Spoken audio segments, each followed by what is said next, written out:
Gungo. Many, many years ago, all the nations were in chaos. But before the chaos, there was peace. A peace that lasted many centuries until things changed. Mortals couldn't take the oppression of the old gods anymore and refused to worship them. The Queen of Mortals, a powerful seer, formed a peace treaty with the old gods at the dawn of time to protect her people. The old gods breached their peace treaty with mortals, a treaty that had been in place since time immemorial. There was a period 5 years where the old gods constantly ravaged mortal settlements in resentment, leaving destruction and death, famine, earthquakes, floods. Humankind tried their best to stay alive, but there was nothing much they could do against the strength and fury of the old gods. With no other option, they prayed out to the Earth Mother, the creator of the old gods and mortals alike. The Earth Mother took compassion on her mortal children and gave to them the new gods, cosmic beings to bring balance and order back to the world. The new gods were created from the desires of mortals. Allah, the goddess of earth and morality, to replenish the lands.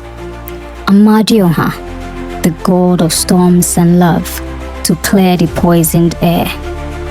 Anyanwu, the goddess of the sun and justice, to disperse the gloomy clouds. Idemili, the goddess of seas and rivers, for peace to be reborn.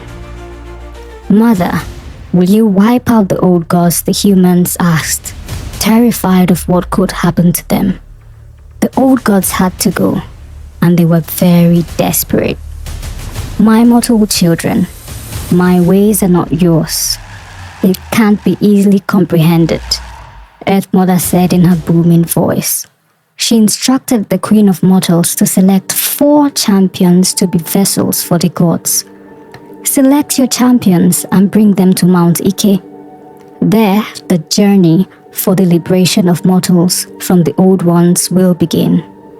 So the Queen of Mortals set forth to gather her champions. Champions who should be pure at heart, filled with love for everything. Her palace was filled with the most skilled warriors in all the human territories.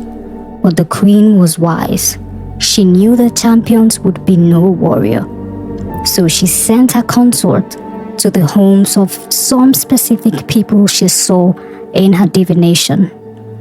When the consorts returned with the Queen of Mortals' chosen champions, all the humans of the world protested in displeasure and anger. They all swore the queen wanted to wipe them out. If she didn't, she wouldn't have chosen a farmer, a milkmaid, a weaver, and a dancer to fight against the old ones, to liberate them. Amongst the queen's champions, Ada was there, worried and afraid.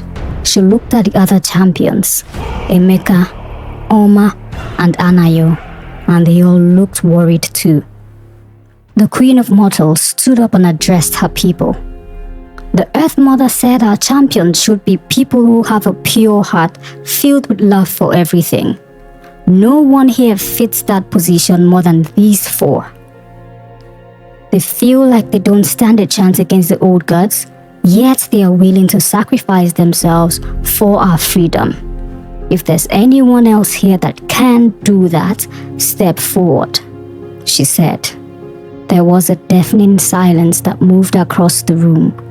No one stepped forward. My decision is final. These are our champions, the queen said. The Queen of Mortals brought the champions to Mount Ike so the Earth Mother can set things in motion. The queen thanked Ada and the others for their service to humanity and promised to take care of their families if things didn't go well. The Earth Mother showed herself to them and made each of them vessels of some new gods. Ada was the vessel of Amadioha. Emeka was the vessel of Allah.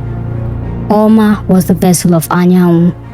Anayo was the vessel of Idemili. The Earth Mother spoke and said, "The way out is not always what it seems. Do well to remember that, my children." Then she blended into the very fabric of time, leaving the mortals on the mountaintop. They descended the mount and went to the border of antiquity, the border of the two worlds. "Go in peace, my children. The gods are with you." The queen said to them and left them with Ada as the leader. It was pitch black at the border of the worlds. Oma conjured up some flames in the palm of her hand, lighting their paths, and they walked up to the long, windy path to the tower of the old gods. The old god of winds and storms attacked first, but Ada blocked it off with her own wind and storm. The old god of the sea attacked, but Anayo defended against it. The ground underneath them trembled, but the Maker acted quickly and stopped the earthquake that was about to happen. Ada saw sadness and anger in the eyes of the gods and channeled thunder and lightning all around the room, shouting, "Stop!" She asked the gods why they were wreaking havoc on their mortal counterparts, and the leader of the pantheon stepped forward. She looked at Ada and said, "Look at us." And then they all saw. She continued, "You mortals are killing us. You pollute the waters, pollute the air, destroy vegetations, destroy the sanctity of the world. We couldn't sit back and let you kill us. We had to do something. Wiping you off would not only do us good, but the whole world. Someday, you might kill your new gods in the same way you almost killed us," she said. The way out isn't always what it seems. Ada remembered the words of Earth Mother. She knew violence wouldn't end this. Only positive action would.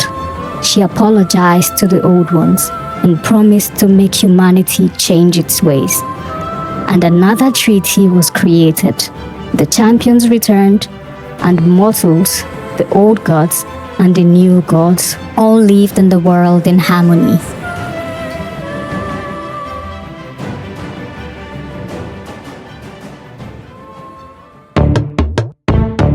Gungo.